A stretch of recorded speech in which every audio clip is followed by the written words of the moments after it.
మీరు ఇప్పటి వరకు ఎన్నో స్కామ్స్ పేర్లు వినుంటారు, కానీ చాలా మందికి ఆ స్కామ్స్ పేర్లు మాత్రమే తెలుసు తప్ప వాటి గురించి ఇంకేం తెలియదు. అంతెందుకు, రీసెంట్ గా జరిగిన పంజాబ్ నేషనల్ బ్యాంక్ స్కామ్ గురించి కూడా ఎవరికీ పెద్దగా తెలియదు.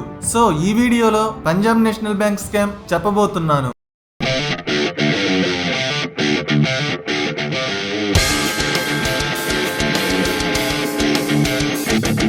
పంజాబ్ నేషనల్ బ్యాంక్ స్కామ్ ఇదే ఇప్పటి వరకు బ్యాంక్స్ లో జరిగిన స్కామ్స్ లో అతిపెద్ద స్కామ్. ఈ స్కామ్ వాల్యూ 11,000 కోట్ల రూపాయలు.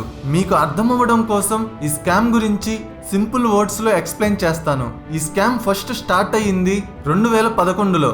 నీరవ్ మోడీ అనే అతనికి డైమండ్ బిజినెస్ ఉంది. అతను ప్రతి సంవత్సరం డైమండ్స్ ని హాంకాంగ్ లో ఉండే డైమండ్ సెల్లర్స్ నుండి ఇంపోర్ట్ చేసుకోవాలి. సో డైమండ్స్ ఇంపోర్ట్ చేసుకోవాలంటే హాంకాంగ్ లో ఉండి అమ్మే అతనికి డబ్బులు కట్టాలి. అప్పుడే నీరవ్ మోడీకి ఒక ఐడియా వచ్చింది. నేను నా సొంత డబ్బులు కడితే నా దగ్గర ఉన్న ఆస్తి తగ్గిపోతుంది.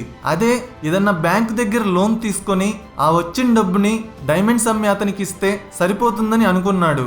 సో అతను ఏదైనా బ్యాంక్ లో లోన్ తీసుకోవాలనుకున్నాడు. అందుకని ముంబైలో ఉన్న పంజాబ్ నేషనల్ బ్యాంక్ దగ్గరికి వెళ్ళి అక్కడున్న ఆఫీసర్ ని లోన్ అడిగాడు. లోన్ ఎందుకు అని ఆ బ్యాంక్ ఆఫీసర్ అడిగాడు. నేను డైమండ్స్ ఇంపోర్ట్ చేసుకోవాలి, సో లోన్ తీసుకొని ఆ డబ్బుని హాంకాంగ్ లో ఉండే డైమండ్ సెల్లర్ కి కడతాను అని చెప్పాడు. అప్పుడు ఆ బ్యాంక్ ఆఫీసర్ ఇలా అన్నాడు, ఇలాంటి ఇంపోర్ట్ ఎక్స్పోర్ట్స్ కి మా దగ్గర ఒక సిస్టమ్ ఉంది. అమౌంట్ ఎంతో చెప్తే ఆ డైమండ్స్ అమ్మే అతనికి హాంకాంగ్ లో ఉండే బ్యాంక్ తో మాట్లాడి మేము ఆ అమ్మేవాడికి డబ్బుని పే చేయిస్తాం. నువ్వు మాత్రం ఒక 90 days లో ఇంట్రెస్ట్ తో పాటు ఆ డబ్బుని మా బ్యాంకుకు పే చెయ్యాలి అని బ్యాంక్ ఆఫీసర్ నీరవ్ మోడీకి చెప్పాడు.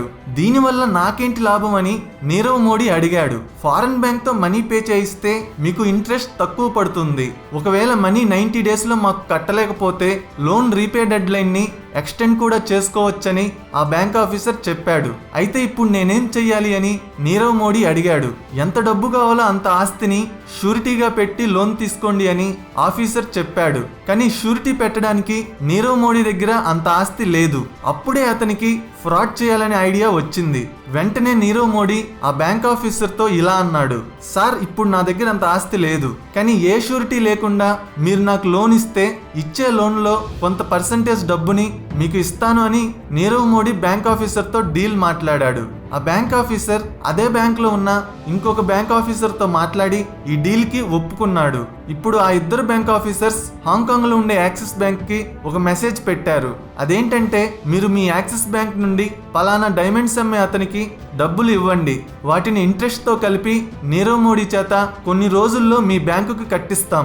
ఒకవేళ అతను కట్టలేకపోతే మా బ్యాంక్ తరపున మీ బ్యాంకుకి పే చేస్తామని ఆ బ్యాంక్ ఆఫీసర్స్ మెసేజ్ పెట్టారు. హాంకాంగ్ లో ఉన్న యాక్సిస్ బ్యాంక్ ఆ బ్యాంక్ ఆఫీసర్స్ చెప్పినట్టుగానే డైమండ్స్ అమ్మే అతనికి మనీ పే చేసింది. నీరవ్ మోడీ ప్రతి సంవత్సరం ఇలానే ఎటువంటి షూరిటీ లేకుండా లోన్స్ తీసుకుంటూనే ఉన్నాడు. వాటిని రీపే చేసే డేట్స్ ని ఎక్స్టెండ్ చేస్తూనే వస్తున్నాడు. సో ఈజీగా పంజాబ్ నేషనల్ బ్యాంక్ దగ్గర నీరవ్ మోడీ తన తెలివితో ఇద్దరు బ్యాంక్ ఆఫీసర్స్ ని కొనేసి తన బిజినెస్ కి కావలసిన డబ్బుల్ని బ్యాంక్ దగ్గర నుండి తెచ్చుకుంటున్నాడు. ఈ విధంగా 2017 వరకు 11,000 కోట్ల రూపాయల లోన్ తీసుకున్నాడు.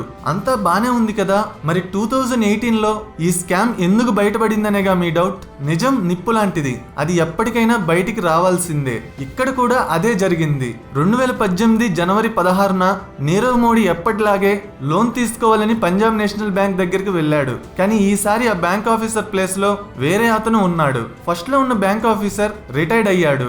సో నీరవ్ మోడీ ఈ కొత్త ఆఫీసర్ తో కూడా డీల్ మాట్లాడాలని ట్రై చేశాడు. కానీ ఈసారి కొత్తగా వచ్చిన ఆఫీసర్ నిజాయితీ పరుడు. ఈ విషయాన్ని డైరెక్ట్ గా పై అధికారుల దగ్గరికి తీసుకువెళ్ళాడు. అప్పుడు ఈ కేసుని సిబిఐ టేకప్ చేసింది. అప్పుడు ఆడిటింగ్ చేసి అన్ని అకౌంట్స్ చెక్ చేయగానే ఏ షూరిటీ లేకుండానే నీరవ్ మోడీకి 11,000 కోట్ల రూపాయల లోన్ ఇచ్చినట్టు తెలిసింది. సో ఇప్పుడు హాంకాంగ్ లో ఉన్న యాక్సిస్ బ్యాంక్ కి ఈ పంజాబ్ నేషనల్ బ్యాంకే మనీ పే చెయ్యాలి.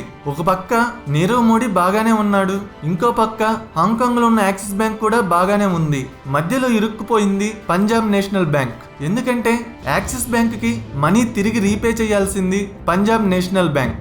ఈ 11,000 కోట్ల రూపాయలని పంజాబ్ నేషనల్ బ్యాంక్ నీరవ్ మోడీ దగ్గర వసూలు చేస్తే గానీ ఫారెన్ లో ఉన్న యాక్సిస్ బ్యాంక్ కి రీపే చేయలేదు. అసలు పంజాబ్ నేషనల్ బ్యాంక్ వాల్యూయే 30,000 కోట్ల రూపాయలు. అందులో 11,000 కోట్ల రూపాయల స్కామ్ జరిగింది. ఈ స్కామ్ జస్ట్ ఒక్క బ్రాంచ్ లో మాత్రమే జరిగింది. ఇంకా ఇలాంటి బ్రాంచెస్ చాలా ఉన్నాయి. అలాగే ఇలాంటి బ్యాంక్స్ కూడా చాలా ఉన్నాయి. వాటిలో ఇంకెన్ని స్కామ్స్ జరుగుంటాయో ఒక్కసారి మీరే ఆలోచించండి. ఈ స్కామ్ గురించి మీరు న్యూస్ లో చదివేటప్పుడు మీకు 3 టెక్నికల్ టర్మ్స్ కనిపిస్తాయి. ఒకటి బయర్స్ క్రెడిట్, రెండవది LOU అంటే లెటర్ ఆఫ్ అండర్టేకింగ్, మూడవది స్విఫ్ట్. బయర్స్ క్రెడిట్ అంటే హాంకాంగ్ లో ఉన్న యాక్సిస్ బ్యాంక్ డైమండ్స్ అమ్మే అతనికి నీరవ్ మోడీ తరపున మనీ పే చేసింది కదా, దాన్నే బయర్స్ క్రెడిట్ అంటారు. లెటర్ ఆఫ్ అండర్టేకింగ్ అంటే ఇప్పుడు Punjab national bank axis bank కు చెప్పింది కదా, మీరు హాంకాంగ్ లో ఉన్న సెల్లర్ కి మనీ పే చేయండి, ఆ డబ్బుని నీరవ్ మోడీ చేత ఇంట్రెస్ట్ తో కలిపి మీ బ్యాంకు కి పే చేస్తాడు.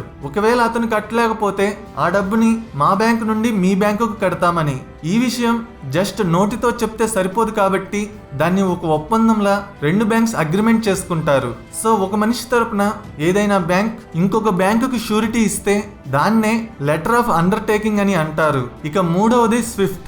మనం ఒకరి నుండి ఇంకొకరితో మెయిల్స్ తో ఎలా కమ్యూనికేట్ చేసుకుంటామో అలాగే బ్యాంక్స్ కూడా స్విఫ్ట్ అనే మెసేజింగ్ సాఫ్ట్వేర్ తో కమ్యూనికేట్ చేసుకుంటాయి. ఈ స్విఫ్ట్ మెసేజింగ్ సాఫ్ట్వేర్ తోనే మనకి ఇంటర్నేషనల్ ట్రాన్సాక్షన్స్ జరుగుతాయి. ఈ కేసులో ఆ బ్యాంక్ ఆఫీసర్స్ హాంకాంగ్ లో ఉన్న డైమండ్ సెల్లర్ కి మనీ చెయ్యమని యాక్సిస్ బ్యాంకు చెప్పాలి. కానీ దీనికోసం కాల్ చేసి ట్రాన్స్ఫర్ చెయ్యమంటే ఆ బ్యాంకు వాళ్ళు వినరు. కేవలం స్విఫ్ట్ అనే సాఫ్ట్వేర్ లో మెసేజ్ పెడితేనే ఒప్పుకుంటారు. ఎందుకంటే కాల్ చేసి మనీ ట్రాన్స్ఫర్ చేయమని ఎవరైనా చెప్పొచ్చు. ఎవరు పడితే వాళ్ళు మనీ ట్రాన్స్ఫర్ చేయమని చెప్తే ఆ యాక్సిస్ బ్యాంక్ వాళ్ళు చేయకూడదు కదా. అందుకే ఇలాంటి ఇంటర్నేషనల్ ట్రాన్సాక్షన్స్ కోసం ఈ స్విఫ్ట్ మెసేజింగ్ సాఫ్ట్వేర్ ని యూజ్ చేస్తారు. ఈ సాఫ్ట్వేర్ లో లాగిన్ అవ్వడానికి కొంతమందికి మాత్రమే పర్మిషన్ ఉంటుంది. ఆ పర్మిషన్ ఉన్న వాళ్ళల్లో ఈ బ్యాంక్ ఆఫీసర్ కూడా ఒకడు.